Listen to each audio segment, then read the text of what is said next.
Allez, vous reprendrez bien un petit coup de Twitter. Elon Musk donc évoque la possibilité de faire faillite. Twitter pourrait faire faillite. Musk n'écarte pas cette possibilité et il a même annoncé aux salariés lors d'une réunion organisée à la dernière minute.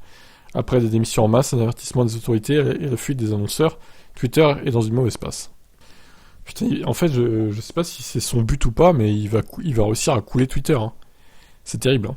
Moi, j'aime bien ce site, en vrai. Hein. Il y a pas mal d'infos et tout qui pop, des infos de dernière minute, etc.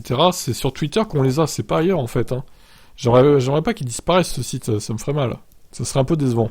Donc la réunion a été organisée par Musk pour faire le point sur la situation plutôt délicate de Twitter. Il a été réitéré que le télétravail n'était plus autorisé, ça on l'a vu. Le milliardaire a toujours été contre le télétravail à distance. Si vous pouvez vous rendre physiquement au bureau et que vous ne vous présentez pas, votre démission est acceptée. Les employés ne s'y attendaient pas du tout, mais Musk évoque la possibilité d'une faillite. Selon lui, la situation économique à venir est désastreuse. Twitter cumule maintenant plus de 10 milliards de dollars de dettes. What? Autant que ça? Oh. La société risque d'avoir du mal à les rembourser avec les taux d'intérêt élevés et la fuite des annonceurs. On rappelle que le contenu publicitaire est le principal revenu de Twitter. Mais comment ils ont pu s'endetter à ce point en fait? C'est monstrueux. Par conséquent, une faillite permettrait à Elon Musk de réduire l'endettement de la plateforme. En contrepartie, il perdrait une part importante de l'entreprise, mais il en aurait toujours le contrôle. De plus, un employé lui a demandé comment il comptait gérer l'attrition au sein de l'entreprise. Je ne sais pas comment répondre à ça, mais je peux vous dire qu'il s'agit d'être hardcore.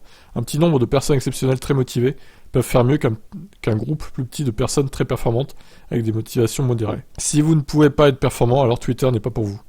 Twitter cumule effectivement les démissions de cadres.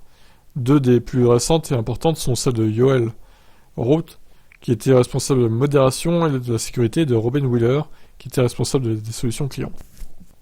10 milliards de dettes, j'en reviens pas quand même. Et dire qu'il s'est lancé dans un rachat en connaissance de cause, hein, au final, je pense qu'il savait que Twitter avait autant de dettes, pourquoi il s'est lancé là-dedans en fait? C'est la question qu'on peut se poser. Quel est le but de tout ça, quoi? Je vous laisse commenter, ciao.